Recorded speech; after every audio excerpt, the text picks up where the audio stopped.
Pada video kali ini kita akan membahas kembali untuk update dari pergerakan XAUUSD ya, dan juga DXY lebih tepatnya.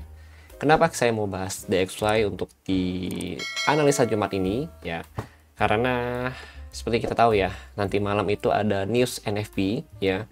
Dan ini adalah news tenaga kerja yang memang ditunggu-tunggu setiap bulannya teman-teman gitu. Lalu di sini saya juga mau bahas juga untuk update dari OI data ya. OI data, kemudian sentimen dari marketnya itu bagaimana teman-teman gitu. Oke, langsung aja kita balik ke chart. Jadi di sini ya, kemarin itu dia sempat reject ya di level harga 23 berapa nih, 2523 ya, 2523. Ini hampir mendekati dengan area multiple resisten yang kita bahas di OI data update kemarin teman-teman gitu. Lalu kalau kita lihat juga ya untuk yang saat ini ya, dari si gold ini sendiri ya, untuk area 2519 ya sampai 2530 ya, ini masih jadi area resisten ya. Resisten dari 4 hours-nya dia ya, sini ya, ini resisten 4 hours-nya dia, yang dimana ini jadi area resisten all time high-nya dia atau current ATH-nya dia ya teman-teman ya. Jadi kalau dia break dari resisten ini, maka dia akan menciptakan new current high yang baru lagi teman-teman gitu. Artinya gold ini nanti akan potensi untuk membuat new ATH lagi atau membuat harga penutupan yang lebih tinggi selanjutnya teman-teman gitu. Nah, terus kita lihat lagi selain itu, ini juga ya, ini ada area range sideways jadi ya. Ini range sideways dari daily sebenarnya ya. Dan ini akan lebih terlihat jelas kalau kita ambil di 4 jam teman-teman gitu. Jadi kalau kita di 4 jam ini ya, posisinya itu untuk area support itu ada di area breakout ya. Ini kalau kita lihat nih di sini nih, ini ada area breakout ya ini. Nah, ini jadi supportnya dia ya kan. Nah, ini di 2475 ya sampai 2464 teman-teman. Ini untuk area breakoutnya dia. Gitu, ini saat ini ya jadi area support ya, yang kita tandai sebagai support breakout. Kemudian untuk area resisten ya, itu ada di sini. Itu di 2519 sampai 2529 dengan high tertinggi ya, spike-nya itu ada di 2531 teman-teman gitu. Nah, sekarang kita mau lihat dulu ya dari pivot ya atau CPR. Jadi kalau dari CPR sendiri ya, di sini tuh dia open di atas CPR teman-teman gitu. Jadi open di atas CPR itu di 2511.2, ini ada area CPR-nya dia, dan CPR ini nantinya bisa jadi potensial jadi area buy point ya teman-teman ya. Potensial buy point kita di area CPR sini ya, dengan menargetkan kurang lebih ke 2520 kembali ya sampai 2530-an gitu, selama dia bisa bertahan di atas CPR gitu. Tapi kalau misalkan bang harga break dari current CPR kemudian dia turun ya, harga turun nih dari CPR ya udah berarti kita cari selling point ya dengan target di 2496 gitu teman-teman ya, 2496-an gitu atau di 2500-an teman-teman gitu. Karena untuk hari ini memang patokannya ada di CPR ya, dan juga untuk membuat ATH baru patokannya di sini ya, di area new current high-nya dia gitu. Oke. Lalu kalau kita lihat juga misalkan contoh di sini posisinya ya, ada central line ya, central line itu di sini ya di 2496. Jadi untuk malam hari ini ya, selain kita memperhatikan central pivot atau CPR level ini, kita juga harus memperhatikan dari si central line ini gitu ya. Jadi ini di 2496 ya sama 2500 ya, ini kalau kita lihat ini range di sini nih ya, ini jadi area watch zone ya, dimana watch zone ini yang akan menentukan ya pergerakan dari si gold ini ya ke depannya, atau terutama untuk minggu depan. Jadi kalau misalkan minggu ini dia berhasil close di bawah 2500 ya, maka itu jadi petanda bagus ya, bahwa sebenarnya untuk minggu depan masih akan ada penurunan lebih lanjut dari gold gitu. Tapi kalau misalkan minggu ini dia belum bisa ya, atau belum mampu untuk closing di atas di bawah 2500 ya, maka gold ini untuk minggu depan itu masih potensi untuk melanjutkan kenaikan teman-teman gitu. Kenaikan sampai mana bang? Nah, mungkin bisa retest lagi ke 2025 ya, 2520 ya, atau 2530, atau bahkan membuat new ATH baru lagi teman-teman gitu. Oke, itu untuk gold itu sendiri teman-teman. Lalu kalau kita lihat lagi ya, kemudian kita lihat dari sekarang, ini mapping nggak ada banyak perubahan ya. Kalau mapping memang belum ada perubahan ya, mau kita pakai yang ini kan Wanda ya, nah terus kita mau pakai yang Pepperstone ya. Pepperstone juga yang 1 hours ya, di sini belum ada banyak perubahan juga nih ya untuk mappingnya gitu teman-teman gitu. Oke, nah ini karena memang posisinya belum ada banyak ya movement dari si gold itu sendiri, jadi kita pakai yang 4 hours dulu. Nah sekarang kita mau bahas DXY. Kalau dari DXY sendiri ya, dia sudah mengalami penurunan kembali ya, dan saat ini sedang berada di area level 100.86 ya untuk DXY. Dan ini sebenarnya juga jadi area supportnya dia gitu teman-teman. Kalau kita lihat di daily ya, nah ini dia udah mulai masuk ke support daily-nya dia itu di sini. Sorry. Nah ini support daily-nya dia. Tuh, support daily itu di range harga di 108.6 sampai 100.53 teman-teman. Ini support daily-nya dia. Itu jadi kenapa ini disebut support daily, karena posisinya ya di sini itu goldnya DXY-nya itu dia DXY ini membentuk ada bullish engulfing teman-teman. Jadi bullish engulfing ini bisa kita manfaatkan sebagai area supportnya dia saat ini ya, yang masih cukup fresh ya, lebih tepatnya masih cukup fresh, sehingga masih ada kemungkinan harapan untuk si DXY itu bisa pullback di sini, rebound ya dari area sini teman-teman gitu. Tapi kalau misalkan malam ini pada saat NFP ya, dia breakdown ya, turun dan bisa closing di bawah 100.53 ya, maka DXY ada potensi turun.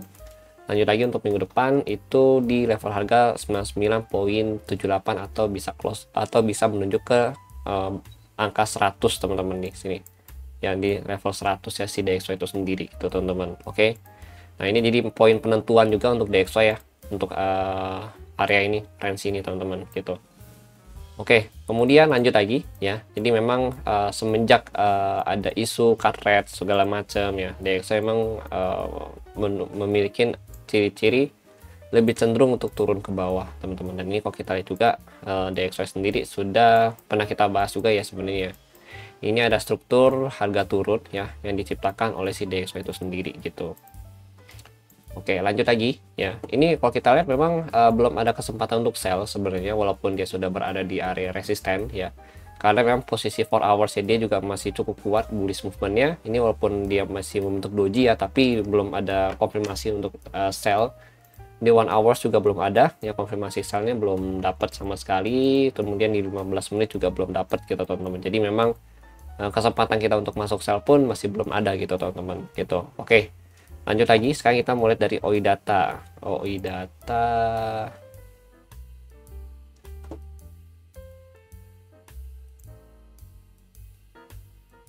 Nah, kalau untuk ini sudah ya, ini tadi udah saya infokan juga ke kalian semua ya di channel Telegram gitu. Ini ada price hours earning ya, itu di jam 19.30, kemudian ada NFP 19.30 juga, dan ada tingkat pengangguran di 19.30 juga teman-teman gitu. Ini untuk news hari ini gitu. Kalau kita lihat memang dari data ya, dari si NFP kemarin ya, dari ADP ya, ADP memang kurang bagus ya, drop cukup parah. Terus pembukaan lapangan pekerjaan juga kalau kita lihat juga kurang bagus ya, dan memang dari NFP ini sendiri pun diprediksi masih kurang bagus ya teman-teman ya. Coba kita cek dulu this week nih. Kita coba cek nih. Oke, kemudian nih, George-nya kurang bagus ya di sini. Nah, George job opening itu drop dari 7.900 ke 7.637 ya. Kemudian untuk ADP-nya juga drop dari 111 ke 99 ya. Lalu untuk jobless claim, tapi jobless claim ini membaik ya teman-teman ya. Ini agak membuat rancu tuh seperti sini. Jobless claim membaik dari 232 ke 227 teman-teman gitu. Jadi memang ada dua sisi yang buruk buat data laporan tenaga kerja ya. Tapi di sisi lain ada satu berita atau satu zona yang memang terlihat malah membaik gitu teman-teman gitu, malah membaik. Contohnya dari salah satu ini si jobless claim ini sendiri teman-teman gitu ya. Jadi kalau memang kita mau ngikutin ya normalinya antara untuk George opening jelek terus ADP-nya jelek ya harusnya juga normalinya ADP-nya NFP-nya ya report dari laporan tenaga kerja hari ini itu juga jelek, harusnya begitu teman-teman gitu. Cuma memang kalau saya lihat karena dia ada jobless claim ini membaik ya, berarti kan yang klaim pengangguran itu semakin sedikit ya, otomatis berarti ada beberapa yang keterima bekerja nih gitu teman-teman ya, berarti yang kerja itu cukup banyak gitu, ada pertambahan lah gitu ya teman-teman ya. Nah kalau kita ngikutin patokan dari jobless claim ini ya, harusnya sih masih bagus ya, harusnya masih bagus dan masih bisa di atas 114 ini, mungkin di atas 114 ini mungkin ya kayak 120 ya atau 130 ya kan, nggak nyampe 164 gitu teman-teman gitu ya kalau kita ngikutin dari jobless claim gitu. Tapi kalau kita ngikutin ADP sama George opening ini jelek dan possible itu di bawah 114 gitu. Jadi untuk saat ini skenario pertama adalah masih jelek ya, karena kita berpatok dengan data ADP dan juga George opening ya. Terus skenario kedua saya adalah kita ambil worst case-nya, berarti ada sedikit anomali di dalam pasar di mana kita akan menggunakan patokan dari jobless claim yang memang secara logika sebenarnya masuk ya, kalau memang hasilnya ini bagus ya secara logika masuk, karena yang klaim pengangguran sedikit otomatis yang bekerja juga akan semakin banyak gitu teman-teman gitu, itu masih masuk logikanya gitu ya. Jadi memang ada possible dia untuk naik atau koreksi datanya menjadi lebih bagus lagi di bulan ini gitu teman-teman gitu. Oke ya, let's see aja nanti bagaimana ya. Pokoknya saya udah kasih tahu ke kalian, ini adalah beberapa pemikiran ya yang saya dapatkan gitu ya untuk gold dan juga NFP ya. Jadi ada beberapa skenario yang sudah saya siapkan juga ya. Dan kalau kalian tanya apakah saya akan trading pada saat NFP, ya belum tahu sebenarnya saya akan trading atau enggak ya, karena sampai saat ini pun saya belum ada posisi untuk gold ya untuk hari ini. Kalau kemarin saya ada dapat sell pada saat news ya. Jadi news kemarin di jam 28.45 ya saya ada dapat sell dan lumayan sampai TP3 gitu teman-teman. Semoga kalian juga dapat sell ya, karena memang kemarin dia sempat drop cukup dalam juga gitu, walaupun kalau sekarang langsung recovery lagi gitu. Oke, lanjut lagi ya, kita lanjut terus teman-teman. Terus kita mau lihat dari OI data. Nah kita ini yang penting nih soalnya.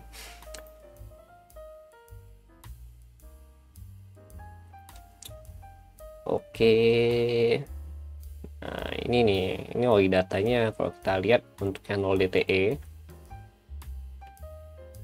ini udah update yang terbaru ya, yang 5 September nih. Oke, jadi dari OI data sendiri ya, ini wait, kita mau cek dulu harga opennya di mana gitu. Ini yang penting dulu. Bentar, harga open. Oke, di sini. Ini harga opennya itu di 25.16 ya, 25.16 berarti kita ambil 25.15. Oke, harga opennya di sini teman-teman. Nah ini udah yang 0 DTE ya gitu. Oke, kemudian berarti ya saat ini terdekatnya itu masih di 25.20 ya, kemudian di 25.30 ya, lalu 25.25 sih bakal kecapai ya, masih jadi resisten ya kayak kemarin, nggak ada beda jauh. Kemudian 25.35 sama 25.40 ya, lalu ada di 25.50 sampai 25.55 ya. Ini agak multiple nih, kalau ini kayaknya cukup berat nih ya gitu. Lalu ada di 25.72 ya, 25.65 sampai 25.72 25.70 25.75 gitu sini ya. Jadi kenapa saya ngambilnya kayak range ya itu, karena posisinya kalau kita lihat di sini ya, ini kan 237, ini 238, ini lebih besar nih 272 279 ya kan. Nah kita ambil yang potensial dulu yang paling besar teman-teman gitu, ini kita skip dulu gitu. Ini juga sama 2545 di 147 ya, sedangkan 2550 sama 2555 itu ada di 331 gitu. Nah ini kita ambil dulu, ini kita skip dulu gitu. Nah ini juga ya 345 328 di 2535 sampai 2540 ya, ini kita ambil. Nah 2530 kita ambil, kenapa? Karena cuma 192 gitu, sedangkan 2520 2525 ya ini kita ambil juga, ini range ya, kita ambil range sih gitu ya. ini di 207 sama 430 gitu. Jadi yang possible untuk saat ini yang masih jadi area resisten dia untuk saat ini masih di 25 teman-teman gitu. Antara 25.20 sama 25 gitu. Itu masih jadi area resisten untuk gold ya. Lalu kalau dia mau make a new high baru ya, itu masih possible dia sampai ke 25.40 ya, dan extreme movementnya dia itu bisa ke 25.555 gitu teman-teman untuk hari ini kalau dia membuat new high baru gitu teman-teman. Ini kalau kita lihat berdasarkan dengan OI data gitu ya. Terus bang, kalau misalkan di bawahnya itu di mana gitu. Oke, kalau kita bahas di bawah ya, ini indikasi kalau misalkan hasil news dari NFP-nya itu bad for USD ya gitu indikasinya ya. Kalau bad for USD berarti ikutin George sama ADP nih gitu teman-teman. Nah itu nanti gold berarti kan naik nih ya, normalinya naik gitu. Tapi kalau misalkan in case anomaly market ya bisa aja mungkin gold turun ya, busno gitu kan. Itu kan hanya pasar yang tahu ya, kecuali memang saya cenayang dan memang bandar, mungkin saya bisa menentukan gitu ya. Jadi normally kalau kita ikutin George dan memang ADP jelek ya, terus George jelek, NFP jelek ya, DXY turun, gold naik. Berarti gold ini potensi bikin new high baru, dan ini adalah potensi beberapa harga yang akan dicapai oleh si gold itu sendiri. Ini kita ngomong berdasarkan dengan data yang ada di apa ya, si bagian OI data ini dari CME Group ya teman-teman ya. Nah sekarang kita ngomong di bawah ya, kita ngomong di bawah. Kalau misalkan di bawah ya, berarti posisinya itu ada di mana? Posisinya itu kalau di bawah, yang paling terlihat jelas di 2480, 2475. Oke, karena put money cukup banyak di sini ya. Di 1213 ya untuk yang bagian 2480-nya sampai 2475. Lalu ini ada lagi 2465, 2470. Nah, ini multiple support ya untuk si gold itu sendiri, mulai dari 2480 sampai 2465 gitu, teman-teman.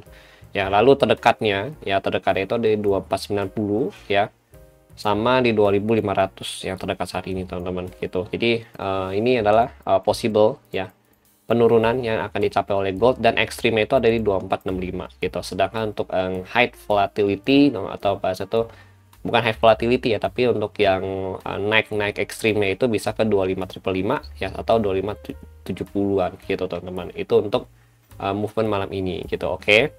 Nah itu adalah beberapa movement yang potensial ya. Berarti ini skenario pertama kalau memang NFP jelek dia ngikutin dari si bagian ADP sama George opening. Skenario pertama adalah DXY bad ya, gold positif gitu, berarti gold naik. Oke. Tapi kalau skenario kedua ya kita ngikutin dari George Slam ya, NFP bagus ya kan. Terus berarti kan positif for dollar ya gitu ya. Berarti gold turun, berarti kita tahu nih target penurunan sampai mana gitu teman-teman gitu. Oke. Jadi gitu ya, sebenarnya fungsi dari data ini adalah untuk memberitahukan kita ya, memberikan kita pandangan ya, vision ya. Oh ya, nanti kita mau ancang-ancang ambil buy itu di mana, atau kita mau sell tuh nanti targetnya sampai mana gitu. Oke. Apakah untuk semua data yang di CME atau OI data ini kita harus dicapai semua dalam satu hari? Sebenarnya nggak harus dicapai semua gitu teman-teman.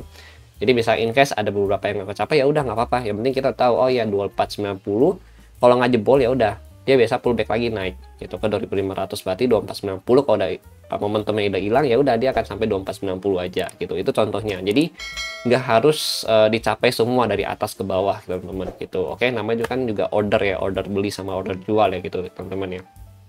Gitu sih ya, paling nanti untuk next update-nya ya akan saya update lagi di channel Telegram ya, sama TikTok Junateri Ready. Oke, terima kasih bagi yang sudah nonton dan sampai jumpa pada video berikutnya.